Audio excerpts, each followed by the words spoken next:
What's up, champions? Welcome back to Grand Acad's Class 12 English Speed Series.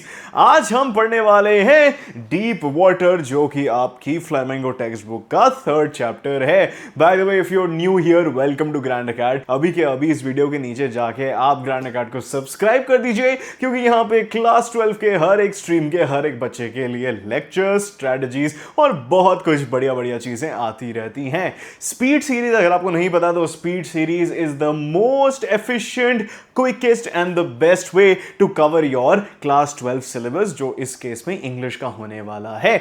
So, without wasting any more time, I want to tell you about the chapter which is deep water. देखिए guys, मैंने आपको काफी speed series के lectures में बताया है कि जो टाइटल होता है किसी भी चीज का, वो एक इंट्रोडक्टरी पाथवे होता है जिसके थ्रू हम समझ सकते हैं हम क्या पढ़ने वाले हैं. It's like your name.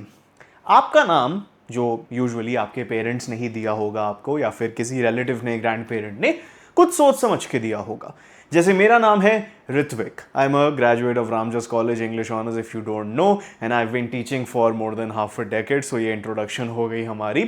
But Ritwik was a saint, right? A saint who was very learned, who was intelligent, who knew a lot of scriptures and he could recite them whenever you wanted him to or whenever somebody needed it. So scholarly, learned, ये सब सोच के मेरा नाम ऋत्विक रखा गया था. अब मुझे नहीं पता how much I live up to that expectation. I like to think that I justify my name.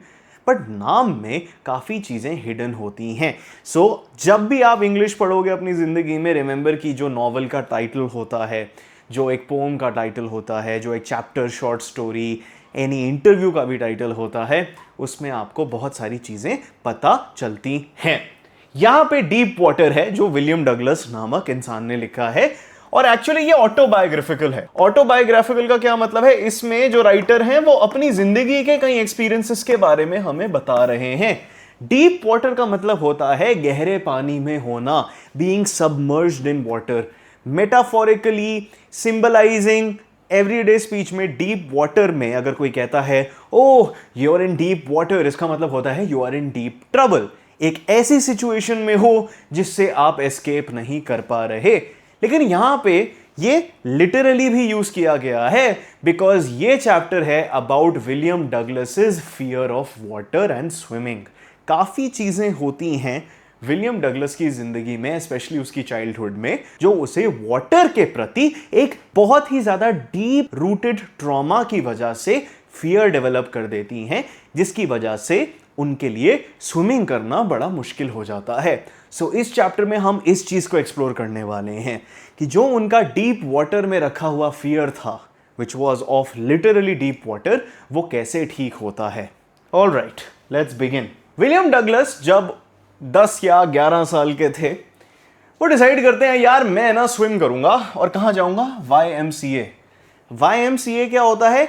Young mains Christian association. ठीक है, YMCA ये होता है बेसिकली एक ऑर्गेनाइजेशन होती है, और इनके काफ़ी सारे सेंटर्स होते हैं where you can learn sports, and one of them is obviously swimming. A place he considers safe unlike the treacherous Yakima river. तो इस इंसान का डिजायर होता है कि ये एक लाइफ स्किल लर्न करे, what I consider to be a life skill, what many people consider to be a life skill of swimming. एक छोटा बच्चा है, ऑब्वियसली यू नो उसके कई हॉबीज हैं, उसके कई टैलेंट्स हैं, and he just wants to explore the world. तो वो सोचता है let me pick up a new skill. जैसे हम बच्चे होते थे, हमारे बहुत अतरंगी से डिजायर्स होते थे of learning skills. Like I used to say कि मुझे वर्ल्ड का फास्टेस्ट टाइपिस्ट बनना है. फास्टेस्ट तो नहीं बन पाया, लेकिन मैं बहुत ज़्यादा तेज टाइप कर सकता हूँ, probably in the 0.01%, right? Unlike the treacherous Yakima river. Treacherous का क्या मतलब होता है? जो धोखा दे दे. तो वो कहता था कि अगर मेरे को स्विमिंग लर्न करनी ही है तो मेरे को एक सेफ और कंट्रोल्ड एनवायरनमेंट में लर्न करनी चाहिए, क्योंकि अगर मैं याकीमा रिवर में जाके लर्न करूं, वो एक ट्रेचरस रिवर है और वो बिल्कुल भी वाइज डिसीजन नहीं होगा. ट्रेचरस मतलब वो कभी भी धोखा दे सकती है. सो इसके थ्रू विलियम डगलस शायद हमें बता रहे हैं कि उसमें बहुत स्ट्रॉन्ग टाइड्स आती थी, वो उधर बह के उनके साथ कुछ हादसा हो सकता था. This decision leads to a terrifying incident that revives an old fear and even creates a new deeper one. तो वो बहुत कोशिश करते हैं क्योंकि उनकी लाइफ में एक पहले वाटर से रिलेटेड इंसिडेंट हुआ होता है जिसकी वजह से उनको वाटर से कुछ फियर या फिर एक सर्टन सेंस ऑफ डिस्कम्फर्ट होता है, लेकिन वो फिर भी स्विमिंग लर्न करने के बहुत ज़्यादा इंटरेस्टेड होते हैं। तो वो थोड़ा सोचते हैं एट द एज ऑफ 10 और 11, देखो उनके अंदर इतनी ज़्यादा थिंकिंग एबिलिटी है, वो कहते हैं कि एक ऐसे अनकंट्रोल्ड रिवर में मैं नहीं लर्न करूंगा, I will go to a swimming pool जो प्रॉपर्ली कंट्रोल्ड है, जहां पे इंस्ट्रक्टर्स होते हैं। लेकिन उस सब के बावजूद भी उनके साथ गंदी चीजें होने लग जाती हैं, गंदी चीजें in the sense things that traumatise him, which we are going to learn about. अब यहाँ पे मैं आपको एक बेसिक एक्सप्लेनेशन दे देता हूँ। स्पीड सीरीज में हम आपको इवेंट्स बताते हैं चैप्टर्स के, और उसके बाद आपको बता देते हैं कि उसकी एक्सप्लेनेशन क्या है जो आपको एग्जाम में हेल्प कर सकती है और बेसिक अंडरस्टैंडिंग आपको दे सकती है। डगलस YMCA पूल को चूज करता है because it was only 2 to 3 feet deep at the shallow and and had a gradual 9 foot drop at the deep and. इसका क्या मतलब है कि सपोज ये आपका पूल है, ठीक है, सपोज ये आपका पूल है, मैं पेन ले लेता हूं, तो शैलो एंड पे it was 3 feet deep. Shallow and का क्या मतलब होता है? जो बिल्कुल भी डीप नहीं होता। तो बेसिकली एक पूल का एक शैलो एंड हो गया और एक पूल का यहाँ पे एक डीप एंड हो गया। तो आप मान सकते हो कि ये 3 feet डीप है एट द शैलो एंड, और जो दूसरा एंड है वो उसका डीप एंड है आपका, वो मान लो आपका 9 feet है।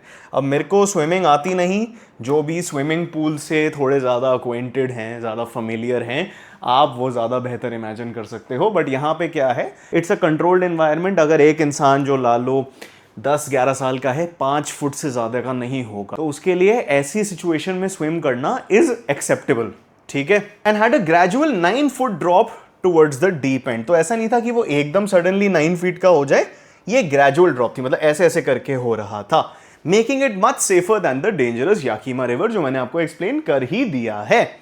His mother had constantly warned him against the river, keeping details of drownings fresh in his mind. तो जब भी कोई लेट्स से बच्चा अपनी माँ के पास जाता है और कहता है कि मुझे ये करना है, मुझे वो करना है, एक मदर की, एक पेरेंट की प्राइमरी कंसर्न होगी अपने बच्चे की सेफ्टी। बिकॉज बच्चों को एज सच कोई थ्रेट परसेप्शन नहीं होती, not nearly as much as an adult has. Like अगर आप कहीं चल रहे हो, you are constantly scanning your environment, right, you want to identify threats. So यहाँ पे उसकी मदर बार बार रिमाइंड करती रहती थी डगलस को कि मुझे पता है कि तू एक एडवेंचरस व्यक्ति है, लेकिन अगर तू याकीमा रिवर में स्विमिंग करने जाएगा तो देख ले, मैं तेरे को बता रही हूं, इतने ज्यादा वहां पे ड्राउनिंग के इंसिडेंट्स होते हैं और तेरे को बिल्कुल भी नहीं डूबना है।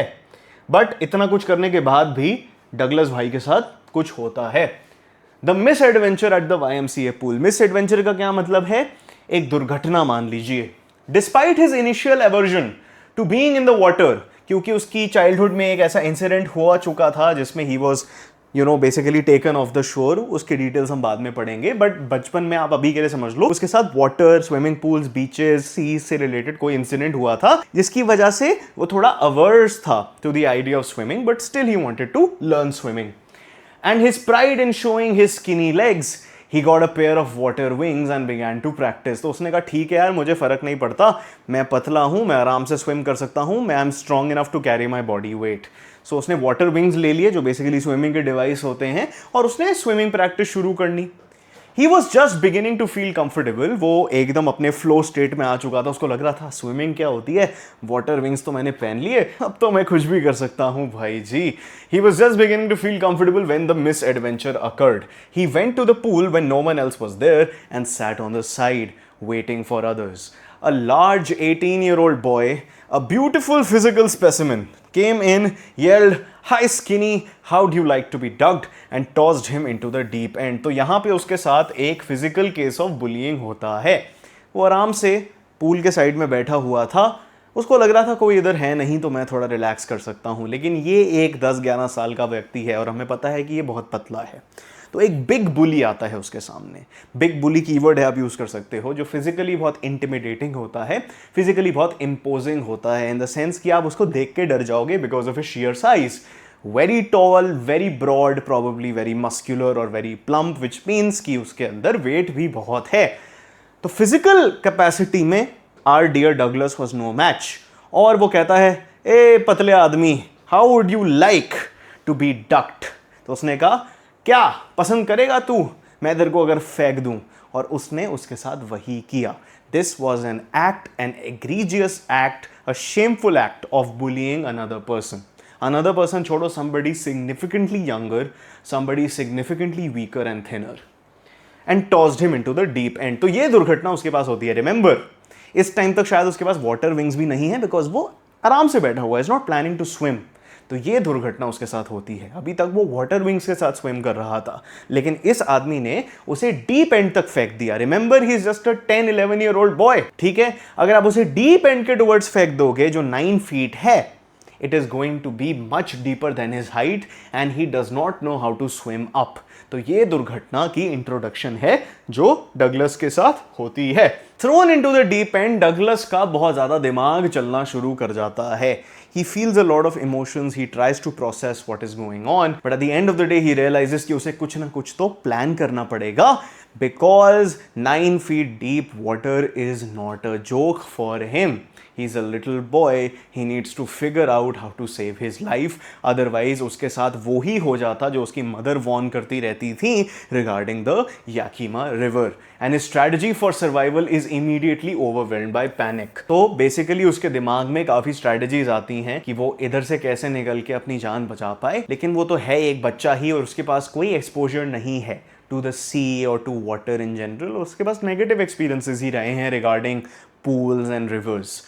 तो उस स्टेट में no matter how much he planned his survival, उसके इमोशंस उसको बहुत ओवरवेलम कर देते हैं. दैट इज वाई जब भी आप कोई नया स्किल लर्न कर रहे होते हो, you are taught ideally to do that skill under various conditions.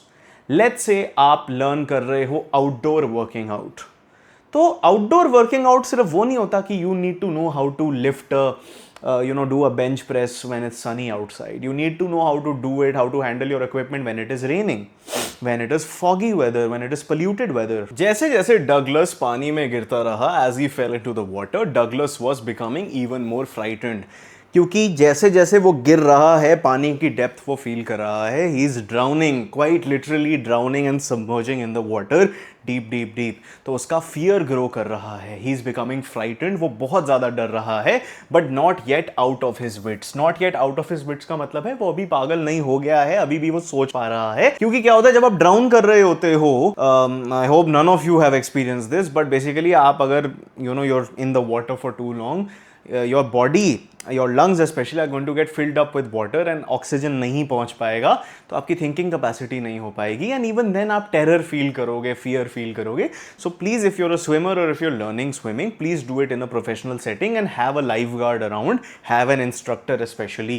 He landed in a sitting position and swallowed water. तो एकदम वो पूल के नीचे पहुंच चुका है in a sitting position. अगर आप swimming जानते हो तो आपको पता है this means that he knows nothing about swimming, and swallowed water. Basically वो सांस लेने की कोशिश कर रहा है, बट अगर कोई सांस अपने मुंह से लेने की कोशिश करे या इवन अपने नोज से लेने की कोशिश करे, at that level of water पानी भरने लगेगा. Like I told you, on the way down उसने एक प्लान को फॉर्म्युलेट किया, मतलब प्लान सोचा और उसे स्टेप बाय स्टेप अंडरस्टैंड किया. He would push of the bottom with all of his strength. Basically वो नीचे से पानी को टाइट करेगा, अपने पूरी जान लगाएगा कि वो अपनी बॉडी को ऊपर खींच पाए. Come to the surface, lie flat on it and paddle to the edge of the pool. ये मैंने कोट एंड कोट करा है एनसीईआरटी से. अगर आप स्पीड सीरीज देख रहे हो तो आपको throughout the whole course, throughout this crash course, throughout everything that we teach you, आपको एनसीईआरटी कोट्स मिलेंगे जो आपको रोट लर्न कर लेने चाहिए. अगर कोई सवाल आता है तो आपको ऑब्वियसली अपनी लैंग्वेज में लिखना ही पड़ेगा, बट आपको डायरेक्ट एनसीईआरटी कोड्स भी डालने चाहिए, स्पेशली इंग्लिश में. तो ये थोड़े कीवर्ड्स हैं to describe what his plan was, which is a very frequently asked question in the class 12 English board exam. तो इसे आप रोट लर्न कर लेना. हाउएवर द डिसेंट का क्या मतलब है, जैसे जैसे वो नीचे आ रहा था पानी में, seemed incredibly long, because obviously अगर वो 5-6 सेकंड में भी हो रहा है, वो इतनी डेंजरस चीज है कि उसे एक एक चीज फील हो रही है as he is going down the water, and his lungs felt ready to burst. उनमें इतना ज्यादा पानी भर गया था, सांस नहीं ले पा रहा था ये आदमी, ऐसा लग रहा था कि उसके जो लंग्स हैं वो फट जाएंगे. When he finally hit the bottom and sprang upwards, so जैसे उसने प्लान किया था, सोचा था कि वो जैसे ही पूल के नीचे पहुंचेगा, how he'll try to spring upwards, वो कैसे अपनी पूरी बॉडी वेट को उठा के वापस पूल से निकल जाएगा. He did not bob to the surface like a cork. Like he imagined. उसने कहा था I will bob to the surface like a cork, ये भी आपको रोट लर्न कर लेना चाहिए था। ही वाज लाइक मैं ऐसे, जैसे बॉटल का कॉर्क होता है, कॉर्क का बेसिकली मतलब होता है जो कैप होती है, जो सील्ड होती है, जो वुड की होती है यूजुअली, वो वाली कॉर्क की बात हो रही है कि जैसे आप निकालते हो वो स्प्रिंग अपवर्ड्स कर जाती है और वो एकदम कहीं और निकल के पहुंच जाती है। तो उसने सोचा था प्रेशर रिलीज होगा और मैं ऐसे ही फ्लैट आउट होके सरफेस पे आ जाऊंगा, बट लेकिन ये उसके साथ होता नहीं है। इंस्टेड वो धीरे धीरे ऊपर आता है, seeing nothing but a dirty yellow tinge to the water। अब इसके दो एक्सप्लेनेशन हो सकते हैं। लाइकली यही है कि he has started to lose consciousness और उसकी ब्रेन परसीव नहीं कर पा रही है कि क्या हो रहा है।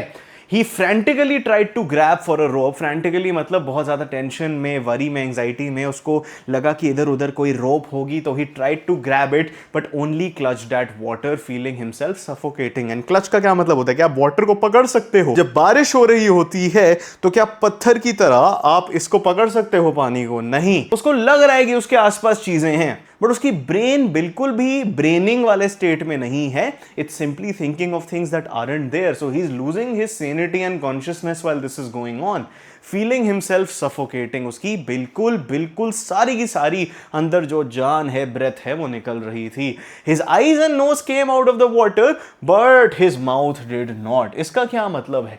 इसका मतलब है कि वो समहाउ कुछ ना कुछ करके, पैनिक कर करके वो पूल से निकल तो गया है। His eyes and nose came out of the water, but his mouth did not. अभी तक वो इधर है, and he's probably taking all of the water in as this is going on. He flailed at the surface and choked as he swallowed more water. वो कुछ ना कुछ करके reach करके surface of the pool पे पहुंच जाता है और चोक करने लगता है। चोक करने का क्या मतलब होता है? जब आप पानी पी रहे हो तो आपको गोता लग जाता है। I don't know if that's what you call it. Certain cultures में से गोता बोला जाता है। हिचकियां लग जाती हैं। You basically cannot breathe because you're getting suffocated by water or food. His legs felt like dead weights, paralyzed and rigid, and he started on the long journey back to the bottom of the pool. So वो finally कुछ ना कुछ करके ऊपर चला गया है, but now उसको लगता है कि उसके जो पैर हैं वो dead weights हैं। Dead weights का क्या मतलब है? कि उनमें जान तो है, in the sense कि उनमें weight है but जान नहीं है। They are heavy but they are useless because they can't be moved. And dead weights क्या होते हैं? सिंक करते हैं। तो यहां पे हमें विलियम डगलस बता रहा है कि वो सिंक करना दोबारा शुरू कर गया। पैरालाइज्ड एंड रिजिड, उसके लेग्स मूव ही नहीं कर रहे, और अगर उसके लेग्स मूव नहीं कर रहे तो वो निकलेगा कैसे? वो रिजिड हो चुके हैं, अटक चुके हैं। And he started on the long journey back to the bottom of the pool. इसका क्या मतलब है? कि उसने अपनी कॉन्शियसनेस गवा दी है। ही हैज फेंटेड, और इतने एफर्ट मार के जो वो ऑलमोस्ट निकल रहा था वो भी अब नहीं हो रहा है। He is losing consciousness, he has fainted, and he is drowning again. Therefore, this was his first descent into terror. Descent literally भी into the deep water, into the pool. Descent into terror mentally भी, क्योंकि इस बार इसने एक ऐसा fear पैदा कर लिया, ऐसा लिटरल ट्रॉमा एक्सपीरियंस कर लिया जो उसकी जिंदगी बदल के रख देगा, उसकी आइडेंटिटी को बदल के रख देगा। जैसे जैसे वो नीचे जाता रहता है, Douglas struck at the water. मतलब वो ऐसे जैसे हम बॉक्सिंग में स्ट्राइक करते हैं, trying to fight something, trying to save ourselves, trying to basically get an edge over our opponent. वो ट्राई करता है, tries to fight the water mentally and physically, and fought against the irresistible force like someone in a nightmare. आओ तो नीचे जा रहा है, वो कैसे फाइट कर सकता है? वो फोर्स को आप रेजिस्ट नहीं कर सकते, क्योंकि ये एक इररेसिस्टिबल फोर्स है। Thereby it is something that he can not defeat, because आप क्या करोगे पंच करके? आप वापस ऊपर तो नहीं पहुंच पाओगे ना। ही लॉस्ट हिज ब्रेथ, उसकी सारी सांसें चली गईं, उसके लंग्स में दर्द होने लग गया, उसके सर थ्रॉब कर रहा था, पल्सेटिंगली दर्द कर रहा था, मेकिंग हिम फील डिजी, उसे चक्कर आने लग गए। He desperately tried to remember his strategy. वो सोचता रहा, प्लीज भगवान मुझे बता दे मैंने क्या सोचा था, मेरी स्ट्रैटेजी क्या थी। बट ही वॉज डिसेंडिंग, वो नीचे जा रहा था into a dark water that one could not see through. Basically these are signs कि he is losing his consciousness. वैसे भी वो डीप वाटर है, उसमें आपको कुछ दिखेगा नहीं, वो पूल है, कोई वहाँ पे फिश तो नहीं तैर रही होगी, कोई शार्क तो नहीं होगी वहाँ पे। और ऑब्वियसली इतनी डीप वाटर है, इसका मतलब है कि वहाँ की जो ब्लूनेस है वो बहुत डार्क है, it's like midnight blue. And obviously उसकी पूरी कॉन्शियसनेस उसके निकल रही है उससे, he is losing his senses, so it is completely dark and this shows that he is at the verge of losing everything. Then sheer stark terror seized him. terror that knows no understanding, terror that knows no control, terror that no one can understand who has not experienced it. ये आपका extract based question आ सकता है। William Douglas लिखते हैं कि एक बहुत defined type of terror उसके ऊपर आ जाता है। सीज्ड मी का क्या मतलब होता है? किसी को कैप्चर कर लेना। तो फीलिंग्स ऑफ टेरर जो बहुत ज्यादा सीरियस हैं, बहुत ज्यादा प्योर हैं इन अ बैड सेंस, वो डगलस के ऊपर आ जाती हैं। Terror that knows no understanding, आप इसे समझ नहीं सकते, वो बता भी नहीं सकता। He cannot describe that terror, आप नहीं समझ सकते, you only have to experience it to understand. Terror that knows no control, इसे मैं रोक नहीं सकता, कम ज्यादा नहीं कर सकता। Terror that no one can understand who has not experienced it, अगर आपको ये समझना है तो इसकी कोई अंडरस्टैंडिंग नहीं है, आपको जाके इसी की सिचुएशन में जाना पड़ेगा। तो यहां पे जैसे जैसे वो, और after almost escaping the water he is going down again, he is feeling that type of terror that you cannot understand unless you have experienced it yourself. वो पैरालाइज हो चुका था अंदर, वो जम चुका था, उसकी बॉडी अकड़ चुकी थी because of the fear he was feeling. उसने थर्ड और अपना फाइनल जंप लगाया कि मैं निकलूं इस वाटर से with all the energy he had, with everything he had, but it made no difference. He was simply out of bounds. A great charge of electricity shook and trembled him and his legs wouldn't move. क्या सच में कोई electricity थी? नहीं. He was feeling कि उसके साथ कुछ हो गया है, उसको शॉक लग गए हैं, इतने बड़े शॉक लग गए हैं, इतना बड़ा टेरर ट्रॉमा उसकी जिंदगी में आ गया है कि उसके लेग्स भी उसकी नहीं सुन रहे. Imagine how terrifying that is. जब लोग डीप वाटर पढ़ते हैं, I'm surprised that they don't feel what he is feeling because ये बहुत सीरियस चीज है जिंदगी में. मतलब अगर किसी के साथ ऐसा हुआ है तो आप समझ सकते हो कि कोई अगर बाद में स्विमिंग लर्न करने की कोशिश करेगा तो वो कितना टेरिफाइड होगा. बट डगलस यही कहता है कि इन चीज़ों की वजह से हम अपनी ज़िंदगी रोक नहीं सकते. वो तो खैर चैप्टर में आगे की बातें हैं. एंड ट्रेम्बल्ड हिम, उसके लिम्स नहीं मूव कर रहे थे, एल्बोज, नीज, कुछ मूव नहीं कर रहा था. He tried to call for help but nothing happened. Nothing happened का क्या मतलब है? किसी ने सुना नहीं?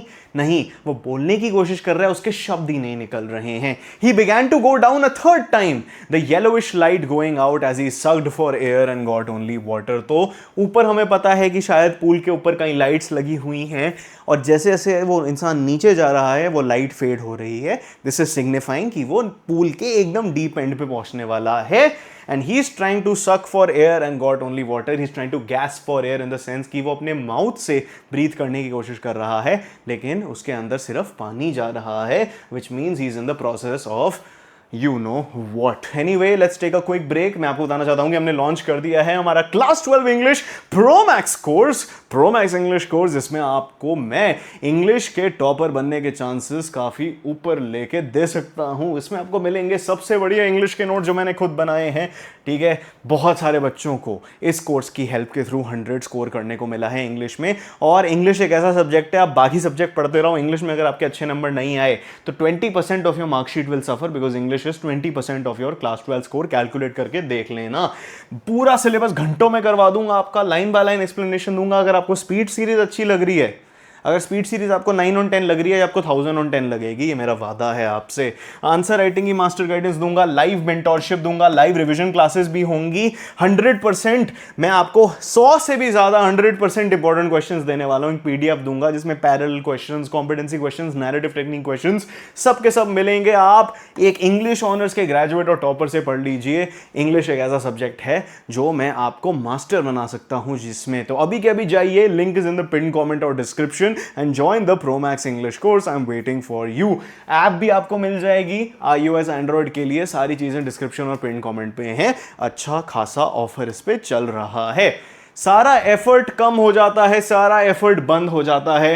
And a sense of peace and blackness overtakes Douglas, signalling his near death experience. तो यहां पे अब हमें पता चलता है कि Douglas is trying to give up. जो उसके अंदर एक सर्टन सेंस ऑफ फाइट थी, रेजिलियंस थी कि वो निकल सकता है इस सिचुएशन से, वो भी गा चुकी है. वो टेरर अब एक एक्सेप्टेंस बन चुका है, एक पीस बन चुका है. अब कोई कोशिश नहीं हो रही. He has accepted his fate. A certain kind of blackness has overtaken him. Blackness literal sense में भी, because जैसे जैसे उसकी जान जा रही है, he is losing consciousness and this signifies his near death experience. क्योंकि अगर last moment पे कुछ नहीं होता, Douglas would not have survived. With no energy left, Douglas relaxed and a blackness swept over his brain. Douglas relaxed का क्या मतलब है? क्या वो वहाँ पे meditate करने लग गया या फिर उसने बोला ठीक है जो हो रहा है? नहीं, his body gave up. तो he just accepted what was happening to him because वो कुछ कर नहीं पा रहा था. सारा का सारा टेरर, पैनिक, फियर हट गया, replaced by a feeling of quiet and peace because he was losing consciousness. He was accepting his fate because अब वो कुछ नहीं कर सकता था, उसकी सारी जान जा चुकी थी. जान in the sense of strength. He felt drowsy, जैसे वो सोने वाला है. And felt tender arms like mother's around him. Tender arms मतलब सॉफ्ट आर्म्स, जैसे उसकी मदर उसे हग कर रही है. He started to imagine that. So यहाँ पे हमें पता चल रहा है कि उसके लास्ट मोमेंट्स में he is remembering his family, he is remembering those he loves, he's remembering the sweet memories he has, which is a very sad thing to write about. All right, let's move on to the next slide. Surrender and near death experience. तो basically वो surrender कर चुका था, give up कर चुका था. He had resigned to his fate. मतलब उसने बस सब कुछ fate के हाथों छोड़ दिया था. जो भी उसके साथ हो रहा है उसे लगा वो अपने आप को नहीं बचा सकता है. He describes this moment as crossing into oblivion and the curtain of life fell. Oblivion का क्या मतलब होता है? बेसिकली स्टेट ऑफ नथिंगनेस, जहां पे कुछ भी नहीं है, where everything has ceased to exist, खत्म हो चुका है. तो उसने कहा ऐसा लगा कि मैं जिंदगी से निकल चुका हूं. तो जिंदगी के पर्दे थे वो नीचे आ गए, गिर गए और अब मैं ओब्लिवियन में पहुंच गया. वो ये कह रहा है डगलस कि डगलस ओब्लिवियन में पहुंच गया. The next thing he remembers is lying on his stomach beside the pool, vomiting. The boy who had thrown him in was casually saying, "But I was only fooling around," while someone else noted the kid nearly died. तो last thing he remembers from that experience is that he had resigned. ठीक है, उसको कुछ फर्क नहीं पड़ रहा था. And he had simply accepted his fate and he felt tender arms like his mother wrapping him around. एंड उसे लगा था कि वो ऑब्लिवियन में चला गया है. बेसिकली उसको लगा था कि खत्म ही हो चुका है. बट अब हमें पता चलता है कि ही हैड फेंटेड. एंड अगर एंड मोमेंट पे कुछ नहीं होता उसके साथ तो और भी बदतर चीजें हो सकती थी. The next thing he remembers is lying on his stomach beside the pool vomiting. तो उसका होश चला गया था, लेकिन जब वो वापस आता है वी रियलाइज कि किसी अच्छे इंसान ने इसकी जान बचा ली है. थैंक गॉड किसी ने उसकी जान बचा ली. And he was obviously vomiting because उसके अंदर बहुत सारा पानी आ गया था. और आपको पता है स्विमिंग पूल्स का पानी is not exactly the most hygienic. The boy who had thrown him in was casually saying, यार मैं तो मजाक कर रहा था, I was only fooling around, while someone else noted, भाई तूने तो उस बच्चे को नियरली मार ही दिया. He nearly died because of what you did. तो ये होता है बुलीज का हाल. इन्हें पता तो नहीं होता ये लोग क्या कर रहे होते हैं, which does not justify their actions in any sense. But अगर एक बुली खुद बुली होता है फ्यूचर में तो वो फील कर पाएगा. So let this be a lesson कि भाई आप जब भी किसी का मजाक उड़ा रहे हो या किसी की फीलिंग्स के साथ खेल रहे हो for some reason, please know your limits and try not to do that. Try to be kind and try to be understanding and don't throw people into these situations literally और figuratively.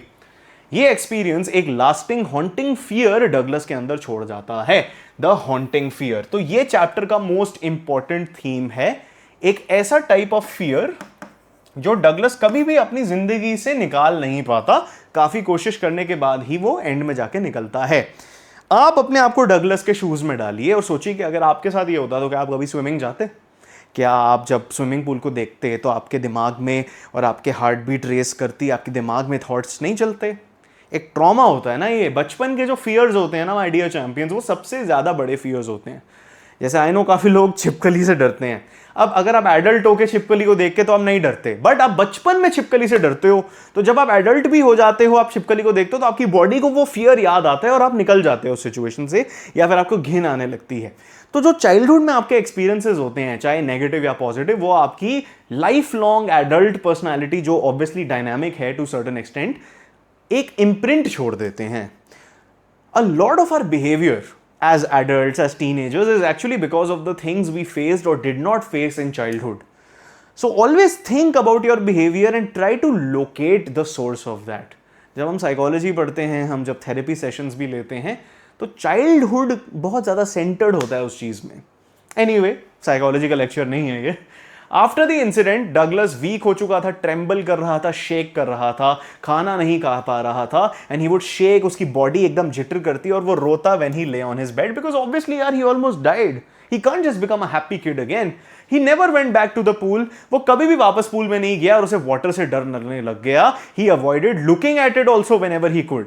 काफी सालों बाद when he came to know the waters of the cascades and wanted to get into them. So water of the cascades क्या होता है? So basically cascades क्या होते हैं? Basically आप मान सकते हो waterfalls होती हैं छोटी छोटी, जो एक साथ अरेंज हो जाती हैं. So 1 2 3 4 मान लीजिए 4 waterfalls हैं, तो उनको cascades कह सकते हो, जो rocks के ओवर से जाके फ्लो कर रही होती हैं, देयर अ ब्यूटीफुल साइट। तो ऑब्वियसली अगर उसे वो ब्यूटीफुल लग रहा होता था तो कोई भी इंसान जो अपने पास्ट के बारे में नहीं सोच रहा होगा वो सोचेगा अच्छा हाँ वहां पे जाके मैं इसका एक्सप्लोर कर सकता हूं। लेकिन फिर यही फियर, यही एक्सपीरियंस उसके दिमाग में आ जाता था और एकदम उसकी बॉडी शेक हो जाती थी, फ्रीज हो जाती थी, because obviously has experienced a near death experience जिसने उसके अंदर एक टेरर, ट्रॉमा, फियर पैदा कर दिया। The terror from the pool would return. ये haunting fear followed him wherever he went, whether to fish or to go boating, ruining his trips and depriving him of the joy of these activities. ये haunting fear क्यों बोला जा रहा है? Because जैसे एक ghost किसी को haunt करता है, फॉलो करता रहता है, उसकी जिंदगी बर्बाद करने पे लगा रहता है, ऑब्वियसली आपने मूवीज में देखा होगा ये गोस्ट से रिलेटेड,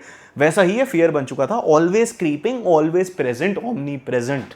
तो जब भी वो ट्रिप्स पे जाता था अपने दोस्तों के साथ, तो ऑब्वियसली अमेरिका में बेसिकली बोटिंग, फिशिंग बहुत ज़्यादा बड़ी चीज़ें हैं, कॉमन चीज़ें हैं। अगर आपने रेड डेड रिडेम्पशन 2 जैसी गेम्स खेली हैं तो आपको पता होगा कि फिशिंग, बोटिंग जाना ये west coast of the USA में स्पेशली काफ़ी कॉमन एक्टिविटीज़ मानी जाती हैं। Ruining his trips and depriving him of the joy of these activities. उसके सारे दोस्त जो नॉर्मली यंग लड़के ट्रिप्स पे जा रहे हैं, उनको फिश करना है, उन्हें बोट में इधर उधर सवारियां, राफ्टिंग वाफ्टिंग करनी है, वो कुछ कर ही नहीं पाता था और अपने दोस्तों को भी बोल देता था, तो उसके लिए ऑकवर्ड सिचुएशंस होती थी। तो सोचता यार मेरी तो जिंदगी में खुशी नहीं आएगी, ये तो बेसिक एक्टिविटीज है, मैं वो नहीं कर पा रहा हूँ। And remember swimming is a life skill. तो ये अपने आप को एक लाइफ स्किल से भी डिप्राइव कर रहा है। तो यहां पे ही स्टार्ट्स टू क्वेश्चन कि क्या ये जो मेरा एक्सपीरियंस है, क्या ये जो मेरा डर है, मेरा ट्रॉमा है, क्या ये मेरी जिंदगी को रोक देगा? ठीक है, एक्सपीरियंस हुआ है, बहुत बुरा एक्सपीरियंस हुआ है, बहुत घटिया एक्सपीरियंस हुआ है, डर पैदा उसने कर दिया, ट्रॉमा दिया, लेट्स एक्नॉलेज दैट। लेकिन क्या ये मेरी जिंदगी को रोक सकता है? Am I really giving it that much importance and power? And this is a question I want you to ask yourself as well. If you're watching this, you're almost in college. I'm 100% sure कि आपकी ज़िंदगी में कुछ ना कुछ तो ऐसा experience हुआ होगा जिसने आपको फियर, ट्रॉमेटाइज कर दिया हो, कोई फियर दे दिया हो, कोई गंदे सोच विचार दे दिए हों, जो भी है, you know what I'm talking about. It's different when it comes to everyone's life. But are you letting it stop you? Are you letting it stop you from living? Are you letting it stop you from accepting the goodness in others or the pleasures of life? It's worth thinking about, and William Douglas will help you understand it even more. It was a handicap that stayed with him for years, firmly holding him in his grip. Handicapped आपने शब्द सुना होगा आपने। handicapped शब्द का basically ये मतलब होता है कि एक चीज किसी को रोक दे, प्रोहिबिट कर दे। जैसे डिसेबिलिटीज को हम कहते हैं कि ये हैंडीकैप्ड है। अगर किसी का लिम्ब मिसिंग होता है तो we can say that he is handicapped, she is handicapped. तो यहाँ पे वो कह रहा है कि ये डिसेबिलिटी जैसी बन चुकी है, मेरे को चीज़ें करने से रोक रही है।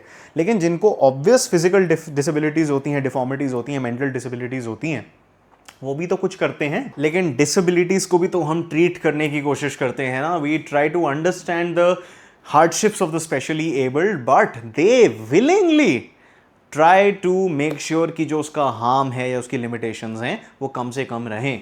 तो वो कहता है एक डिसेबिलिटी बन चुकी है, and it is staying with him and has stayed with him for many years, firmly holding him in its grip. तो वो बेसिकली एक ऐसा दबाव सा बन चुका है जो एक स्ट्रॉन्ग ग्रिप में उसे होल्ड करके रखता है कि तू इसके आगे तो नहीं जाएगा बेटा, ये फियर तेरे को चेंड रखेगा तेरी जिंदगी में। Driven by his desire to overcome the fear, उसके अंदर एक डिजायर आ जाता है कि यार ये जिंदगी तो नहीं रुकनी चाहिए भाई, अब तो मुझे इस फियर को डिफीट करना ही पड़ेगा, which is a realization that needed to happen. But you'd be surprised how many people never have this realization. Douglas hires an instructor, वो एक स्विमिंग टीचर को हायर करता है to teach him how to swim in a structured, मतलब एक ऐसी plan तरीके से, स्टेप बाय स्टेप तरीके से उसे स्विम करना सिखाएगा। तभी मैं लोगों को कहता हूं, if you can invest in teaching resources, get the courses, get the batches, get the books, get the guidance, get the counselling, आपको बहुत जल्दी स्ट्रक्चर्ड स्टेप बाय स्टेप तरीके से चीजें समझ में आ जाएंगी। फाइनली अक्टूबर में डगलस डिसाइड करता है कि वो एक टीचर को हायर करेगा and goes to a pool to practise for an hour 5 days a week. अब उसके लिए कितना डिफिकल्ट होगा माय डियर चैंपियंस। आजकल तो हम बोल देते हैं हमारे लिए डिफिकल्ट है या हमें ट्रिगर करता है, हम नहीं करेंगे। लेकिन अगर आपको उससे आगे निकलना है तो you have to do what is called exposure therapy. You have to expose yourself to what you fear and someday you won't fear it. The instructor puts a belt on him, with a rope attach, तो basically एक belt लग जाती है और उससे एक रोप निकल रही होती है that goes through a pulley on an overhead cable. They would go back and forth across the pool hour after hour, day after day, week after week. तो बेसिकली वो उसको प्रोटेक्टिव गियर में ही रखता है और लगा लो हर हफ्ते उसके साथ back and forth across the pool training कराता रहता है. बेसिक सी चीजें, बिकॉज यहां पे उसको कोई world class athletic swimmer Michael Phelps बनाने की यहां पे गोल नहीं है. It's simply to allow him to get over his fear and just become a normal person once again and not live in fear all the time. After the instructor's work is done, Douglas takes his own steps to ensure that he has truly conquered his fear. अब basically क्या होता है, ये चीजें चलती रहती हैं. Step by step, Douglas becomes a swimmer. Step by step, the instructor makes a swimmer out of Douglas. और finally, end में जाके वो इस प्रोटेक्टिव गियर को, इस बेल्ट को निकाल देता है और डगलस को कहता है जा स्विम कर. अब उस टाइम डगलस फियर तो फील करता है, लेकिन by that time he has begun to trust himself so much, he began to trust himself so much, he is learned the tips and tricks of swimming from a very qualified instructor who has been very patient with him and has taught him in a step by step manner कि उसका fear आता तो है लेकिन उसे seize नहीं करता, उसे कंट्रोल नहीं करता. After the instructor declares him a swimmer, Douglas फिर भी अपने आप को फिनिश नहीं मानता. He still had doubts. वो फिर भी सोचता था यार ये कभी डर वापस ना आ जाए, फिर मैं क्या करूंगा.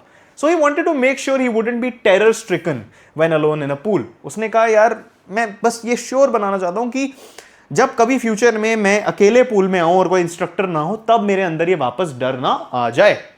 He swam the length of the pool and when tiny vestiges, मतलब कई traces, कई छोटी छोटी remnants आते थे, छोटे छोटे fragments आते थे उस पुराने डर के, he would confront it. अपने दिमाग में जैसे कुछ fear आ रहा है, thought आ रहा है, वो confront करता था, कहता था मुझे डराने की कोशिश कर रहा है ना, ये ले भाई, ये ले तू, अब तो मैं और swim करूंगा.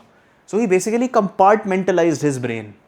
Thoughts will come, my dear champions, but you are not your thoughts. Remember that. You are the entity that is experiencing those thoughts. तो आप एक ऑब्जर्वर हो. ख्याल गंदे आएंगे, सबके आते हैं, लेकिन आप अपने ख्याल नहीं हो. और यही डगलस की रियलाइजेशन हो चुकी है. ये काफी महीनों तक चलता रहा, लेकिन तब भी वो सेटिस्फाइड नहीं था कि सारा का सारा डर चला गया है. तो वो चला जाता है, पूल छोड़ो, वो लेक में चला जाता है. ठीक है. He went to Lake Wentworth. उसने 2 miles की स्विमिंग करी. बेसिकली जैसे हम किलोमीटर यूज करते हैं इंडिया में, अमेरिका में माइल्स यूज होती हैं. And only once did the terror return in a miniature form when he put his face under and saw bottomless water. तो वो लेक वेंटवर्थ में भी चला गया. पूल छोड़ो, वो जिंदगी में पहली बार लेक में चला गया. और आपको पता है स्टार्टिंग में उसकी मदर उसे रिवर्स लेक्स के बारे में वार्न करती थी. ये आदमी डर को इतना डिफीट कर चुका है कि वो लेक्स के अंदर जाके प्रैक्टिस कर रहा है. एक ही बार मिनिएचर फॉर्म में, मतलब थोड़ा सा डर वापस आया जब उसने अपना हेड सबमर्ज करा और उसने देखा कि कितना डीप वाटर है उसके नीचे. Bottomless water. बॉटमलेस का क्या मतलब है? जिसका कोई अंत नहीं है, वो इतना डीप है कि वो दिख ही नहीं रहा है कि वो खत्म कहां होता है. He laughed at the fear and said well mister terror. तो उसने बेसिकली उसे एक आइडेंटिटी दे दी. What do you think you can do to me? तू है तो है, तो मेरा क्या कर सकता है? मैंने तो लेसन्स ले लिए, मैंने तो तुझे हरा दिया. The fear fled and he swam on. The final victory and deeper meaning.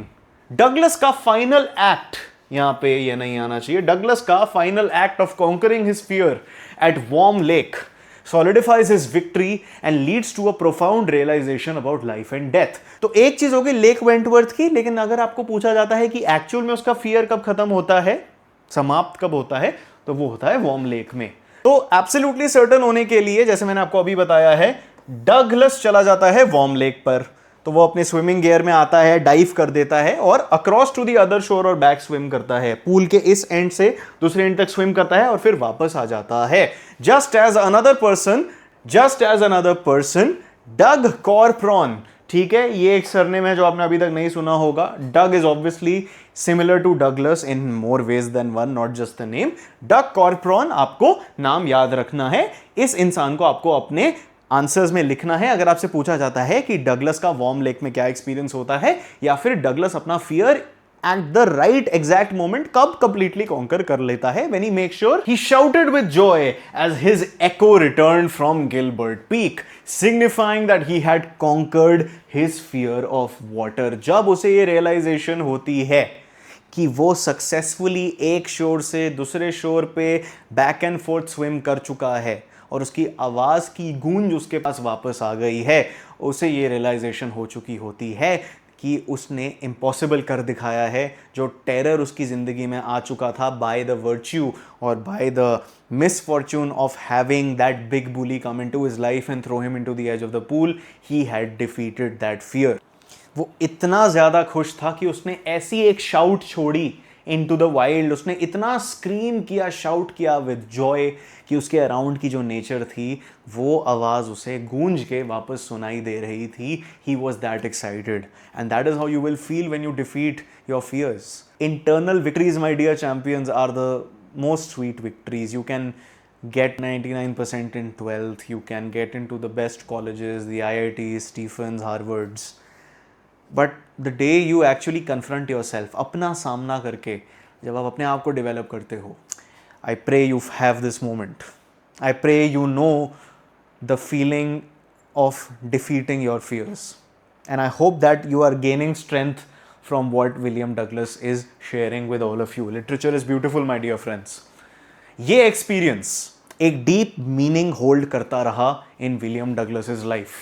एक one that only those who have faced and defeated stark terror can appreciate. अगर आपने अपनी जिंदगी में किसी फियर को कन्फ्रंट करके हराने की कोशिश करी और सक्सेसफुली किया है या नहीं भी किया, तभी आप ये समझ पाओगे।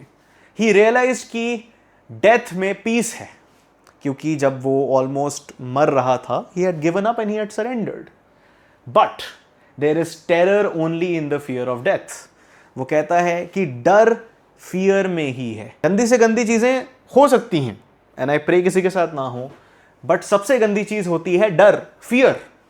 ही साइट्स फ्रैंकलिन डी रूजवेल्ट, जो अमेरिका के प्रेसिडेंट होते थे एक टाइम पे, उनका famous quote, all we have to fear is fear itself. अगर आपको किसी चीज से डरना है तो आप डर के कॉन्सेप्ट से डरिए, क्योंकि अगर आपकी जिंदगी में डर हो तो आप कुछ नहीं कर पाओगे। On the face of it करके एक चैप्टर है जो आप आगे पढ़ोगे क्लास 12 में, विस्टास बुक में है, अगर आपने वो पढ़ रखा है वेल एंड गुड, बट मैं आपको कोई स्पॉइलर दे देता हूँ अगर आप स्पॉइलर नहीं सुनना चाहते। बेसिकली उसमें एक प्लॉट लाइन है। तो बेसिकली एक इंसान होता है जो, आप स्किप कर लो अगर आपको ये नहीं सुनना, वो चैप्टर आपके लिए स्पॉइल हो जाएगा, जो अंदर अपने आप को घर के बैठ जाता है और कहता है कि बाहर तो बहुत थ्रेट्स है, मैं बाहर नहीं जाऊँगा। वो अंदर ही रहता है, एक रूम में ही रहता है, और उसके ऊपर एक पेंटिंग होती है, वो उसके ऊपर गिर जाती है और वो उससे ही मर जाता है। तो वही रिफ्लेक्ट करता है the stupidity of fears basically. Noting that he had experienced both the sensation of dying and the terror that the fear of dying can produce, वो कहता है कि उसने मौत भी देखी है, because he almost died, he has seen almost death, near death experience, and he has also seen the fear of death, because fear of water was fear of what? Fear of death, because water had brought death through him almost. तो वो कह रहा है कि उसने गंदी से गंदी चीज भी देख ली और उस गंदी से गंदी चीज की फियर भी देख ली है, और उन दोनों चीजों को कंपेयर करें तो उसमें सबसे ज्यादा डेंजरस है फियर, उस चीज से डरना। That is why he quotes Franklin D Roosevelt, all we have to fear is fear itself. The will to live grew in intensity and he finally felt released and free to walk the trails and climb the peaks and brush aside fear. वो कहता है कि जो मेरे अंदर एक motivation होती थी, जो मेरे अंदर एक पर्पस में फील करता था जिंदगी जीने का और अपनी जिंदगियों में कुछ करने का, इस फियर को कॉन्कर करके वो एक्सेंचुएट हुआ, वो बड़ा, वो मल्टीफोल्ड हो गया, वो इतना बढ़ गया कि मैं एक नॉर्मल इंसान छोड़ो, मैं बिग ब्रेव इंसान जैसा फील करने लग गया। ही फाइनली फेल्ट रिलीज्ड, कि उसके कंधों से वो बोझ हट चुका है। He is free from all that fear and all that negativity, and he is free now to walk the trails. अगर वो चाहे तो वो फॉरेस्ट में वॉक कर सकता है, नेचर में वॉक कर सकता है, नदियों के थ्रू वॉक कर सकता है, एंड क्लाइंब द पीक्स। चाहे तो वो एक पूरे माउंट एवरेस्ट को चढ़ जाए, बिकॉज उसको अब फियर फील नहीं होगा, and to brush aside fear. जो एक इंसान को नेचर से प्यार होता है वो thanks to the big bullies की जिंदगी में नहीं था, विलियम डगलस की जिंदगी में, because a core part of nature is water and he began to fear water. तो अगर वो नदियों से डरता है, वाटर शेल से डरता है, स्ट्रीम से डरता है, तो वो कहीं पे बीच पे, माउंटेन्स पे नहीं जा पाता था, which is, as I said, outdoors is a very big part of American culture, especially in certain areas of America. तो उसकी ज़िंदगी क्वाइट लिटरली ट्रैप्ड रहती थी और उसके जो हॉबीज़ थी, उसके जो क्वेस्ट थे जो अपनी ज़िंदगी में वो करना चाहता था, सॉल्व करना चाहता था, ट्रिप्स पे जाना चाहता था, वो नहीं हो पाते थे. But in a deeper philosophical way it was stopping him from living freely. And now he has been able to brush aside fear. मतलब जैसे शर्ट पे डैंड्रफ होती है उसे ऐसे ब्रश करके वो अब अपनी ज़िंदगी जी पा रहा है. अब कई ऐसे शब्द हैं जो आपको अपने एग्जाम में यूज़ करने चाहिए. ठीक है, अब इतना एक्सप्लेन नहीं करूंगा मैं इन्हें, बट बेसिकली स्पीड सीरीज के हर लेक्चर में मैं आपको एंड में की वोकैबुलरी दे देता हूं. तो ऐसे शब्द हैं और एग्जैक्ट कोड भी मैं आपको दे देता हूं एनसीईआरटी में से, ताकि आप इसे अंडरलाइन कर लो और अपने एग्जाम में यूज कर लो. तो इसके हैं treacherous, subdued, miss adventure, Bob. Bob आपको लर्न कर लेना चाहिए, बॉब एक वैसे नेम भी होता है. ठीक है, तो आप इसका स्क्रीनशॉट ले सकते हो. You should try to write this down in your notes as much as you can. और इसका एग्जैक्ट कोड भी आप अगर किसी आंसर में लिख सकते हो तो आपको लिख देना चाहिए. Flail, vestiges and residual. Residual is not exactly a keyword, but it is a word that you should have in your diction because it is a very commonly used English word. तो यहाँ पे आपको ये मिल गए. And to conclude, अगर मैं आपको एक अच्छे से रैप्ड तरीके में इस चैप्टर की एक समरी दूं तो डीप वाटर में विलियम डगलस सक्सेसफुली ट्रांसफॉर्म कर देते हैं अपनी जिंदगी का एक बहुत डरावना चाइल्डहुड एक्सपीरियंस और उससे एक हमें यूनिवर्सल लेसन देते हैं. अब ये सिर्फ वाटर के फियर के लिए नहीं है, किसी भी फियर के लिए है, किसी भी एक्सपीरियंस के लिए है. On resilience. रेजिलियंस का क्या मतलब होता है? Inner strength to overcome something that has happened to you. Courage मतलब ब्रेवरी. ये स्टोरी हमें दिखाती है कि कैसे एक अंदर अटका हुआ फियर बॉर्न फ्रॉम ट्रॉमा एक इंसान को रोक सकता है, पैरालाइज कर सकता है.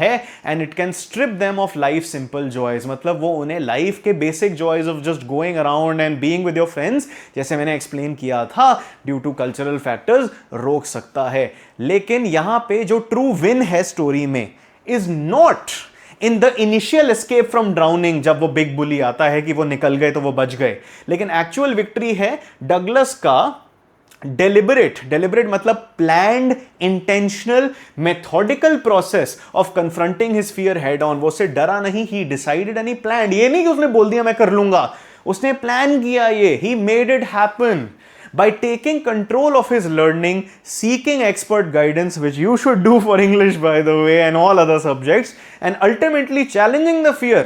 जैसे वो आपका बॉक्सिंग अपोनेंट हो अपने टर्म्स पे, मतलब you make fear your opponent on your own terms. You will decide कि ये Hell in a Cell match होगा या रॉयल रंबल मैच होगा. ठीक है, आते रहो सारे फियर्स, मैं डिफीट करता रहूंगा. And ultimately challenging the fear on his own terms in the open water. Warm lake एक एग्जांपल है इसका. और वो प्रूफ करते हैं कि इस टेरर को ओवरकम करना एक एक्टिव और कॉन्शियस प्रोसेस है. ऐसा नहीं है कि आपने बोल दिया कि आप कर लोगे और वो हो जाएगा. बहुत काम करना पड़ेगा, प्लान करना पड़ेगा. ये पावरफुल मेमोर क्या होता है? एक कोई इंसान अपनी लाइफ के एक्सपीरियंसेस के बारे में लिखता है, पास्ट के बारे में, तो उसे हम मेमोर बोलते हैं. ऑटोबायोग्राफिकल होता है ये. सर्व्स एज अ रिमाइंडर की डर दो अ फॉर्मिडेबल अपोनेंट. अब ऐसा नहीं है, कई चीजों में डर अच्छा भी होता है. आप नेचुरली डर फील करते हो, जैसे अगर आप कोई डेंजरस चीज कर रहे होते हैं आपको डर फील होता है. लेकिन यहां पे ट्रॉमा से रिलेटेड फियर है, इरैशनल फियर जिसे हम फोबिया कहते हैं, उसके बारे में है कि वो एक फॉर्मिडेबल अपोनेंट है. मतलब वो एक बहुत स्ट्रॉन्ग ओपोनेंट है, बहुत स्ट्रॉन्ग एक चीज है जिससे आप लड़ रहे हो. एक इनसरमाउंटेबल अपोनेंट नहीं है. ये एक ऐसा माउंटेन नहीं है जिसको आप सरमाउंट नहीं कर सकते, आप चढ़ नहीं सकते, आप इसे डिफीट कर सकते हो.